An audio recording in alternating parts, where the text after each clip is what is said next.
বনু ইসরাইল বলছেন যে তালুত নেতৃত্বের যোগ্য নয়, তার তো সম্পদ নাই, তার তো খ্যাতি নাই। আমরা তো এটাই বলি, নেতৃত্ব কখন আসে? খ্যাতি আছে আপনার, আপনি নেতা হওয়ার যোগ্য, সম্পদ আছে, আপনি নেতা হওয়ার যোগ্য। আমাদের থটসটা এরকম, এটা বনু ইসরাইলের ইহুদিদের থটস। ঠিক আছে, পাতা উল্টালে তালুত সম্পর্কে দুটো কথা পাওয়া যায়।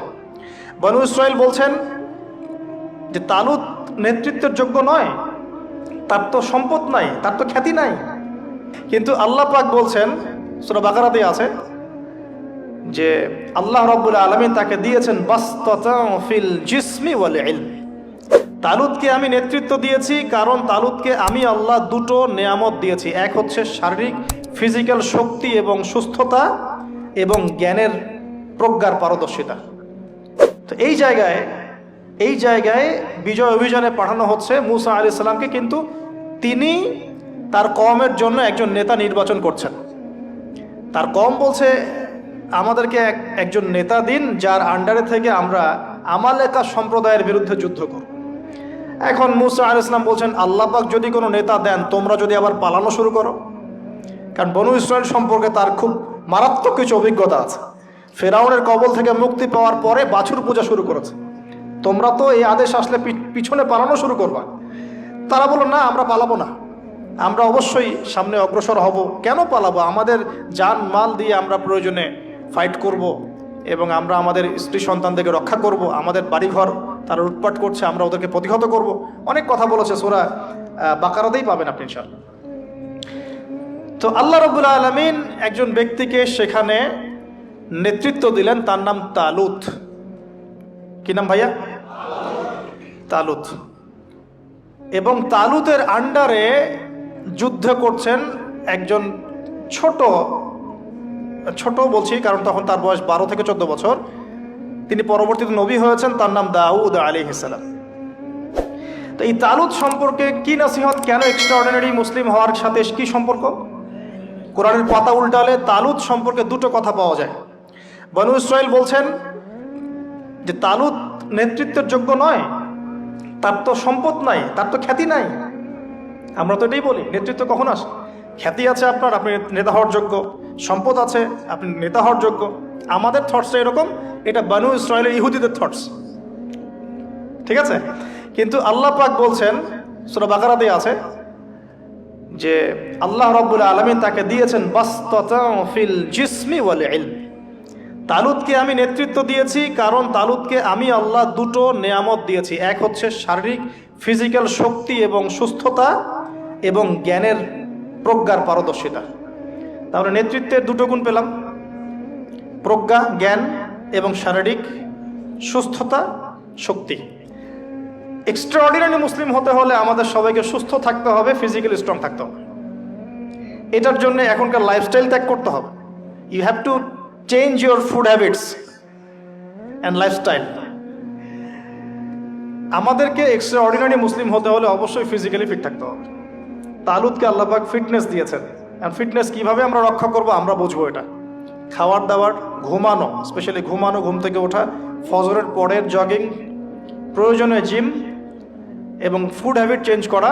রাসূল সাল্লাল্লাহু আলাইহি ওয়াসাল্লামের প্রফেটিক লাইফস্টাইল ফলো করলে ইনশাআল্লাহ আমরা সুস্থ থাকবো। আল্লাহ পাক আমাদের সবাইকে, আমি সহ আপনাদের সবাইকে আল্লাহ পাক সুস্থতার নিয়ামত দান করুন এবং আল্লাহ পাক আমাদের সবাইকে দীর্ঘ নেক হায়াত দারাজ করুন।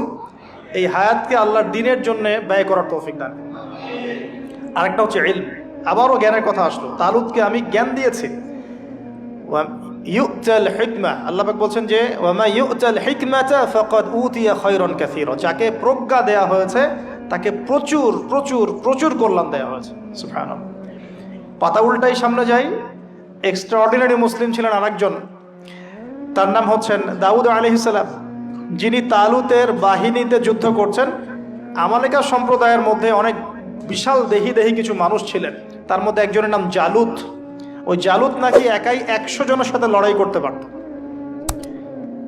তো তালুত যখন নদী পার হচ্ছে তখন বলেছিল যে কেউ পানি খাবে না, শুধুমাত্র 1 ঢোক পানি খেতে পারবে। যে ব্যক্তি পানি খাবে ফালে ইসামিন্নি, সে আমার কিন্তু অন্তর্ভুক্ত হতে পারবে না। তাফসিরে আসছে মাত্র 313 জন সৈন্য পানি না খেয়ে থাকতে পেরেছে। ওই যে বদরে 313 জন, ঠিক তালুতের যুদ্ধেও 313 জন। এটা অনেকে জানেন না। বদর যুদ্ধ হয়েছে 313 জন সাহাবী, তালুতের সাথেও ছিল মাত্র 313 জন। আর এদিকে আমালেকা সম্প্রদায়ের বিশাল বাহিনী। এখন আমালেকা সম্প্রদায়ের মধ্যে এক যোদ্ধা আছে, তার নাম জালুত, যে একাই 100 জনের সাথে লড়াই করতে পারে। আল্লাহ রাব্বুল আলামিন তার সাথে মোবারাজার জন্য দাউদ আলাইহিস সালামকে আদেশ করছে। দাউদ আলাইহিস সালামের বয়স তখন 14 বছর। বলা হচ্ছে তাফসীরের কিতাবে, দাউদ আলাইহিস সালাম দূর থেকে একটা যে গুলতি বলি আমরা, বাটুল গুলতি টাইপের, এগুলো নিক্ষেপ করে এটা সরাসরি তার এই দুই চোখের মাঝখানে গিয়ে লাগিয়েতেই তার ইন্তেকাল হয়ে গেছে, মৃত্যু হয়ে গেছে। জালুত শেষ। এটা দেখে আমালেকা সম্প্রদায় পিছনে পালানো শুরু করেছে। 313 জন নিয়ে এই মুসা আলাইহিস সালামের নেতৃত্বে, তালুতের নেতৃত্বে এই বাহিনী বাইতুল মাকদিস বিজয় করেছিল। এই বাইতুল মাকদিসের হিস্ট্রি অনেক অনেক প্রাচীন। এরা তো এখানকার নতুন আবর্জনা, এরা এখানকার নতুন নব্য আবর্জনা, কারণ এর হিস্ট্রি অনেক লম্বা, অনেক লম্বা। এর হিস্ট্রি এত লম্বা যেটা নিয়ে একটা কিতাবই লেখা যায়, যে জেরুজালেমের হিস্ট্রি, এই ইতিহাস পড়ে দেখেন। তো যাই হোক, এখন দাউদ আলাইহিস সালাম থেকে আমাদের কি শিক্ষা আছে একটু দেখি। আমরা এক্সট্রাঅর্ডিনারি মুসলিম হতে হলে কি করতে হবে? দাউদ আলাইহিস সালাম সম্পর্কে আল্লাহ রাব্বুল আলামিন দুটো কথা বলেছেন। এক, আল্লাহ রাব্বুল আলামিনের কাছে দাউদ আলাইহিস সালামের নামাজ অনেক অনেক বেশি পছন্দের ছিল, এবং আল্লাহ রাব্বুল আলামিন দাউদ আলাইহিস সালামের রোজাটা অনেক বেশি পছন্দ করতেন। আমরা কি জানি তিনি কেমন করে রোজা রাখতেন? একদিন রোজা রাখতেন, পরের দিন রাখতেন না, তারপরে আবার রাখতেন, তারপর রাখতেন না, তারপর আবার রাখতেন, তারপর রাখতেন না। এইভাবে তিনি সারা বছর রোজা রাখতেন। সুবহানাল্লাহ।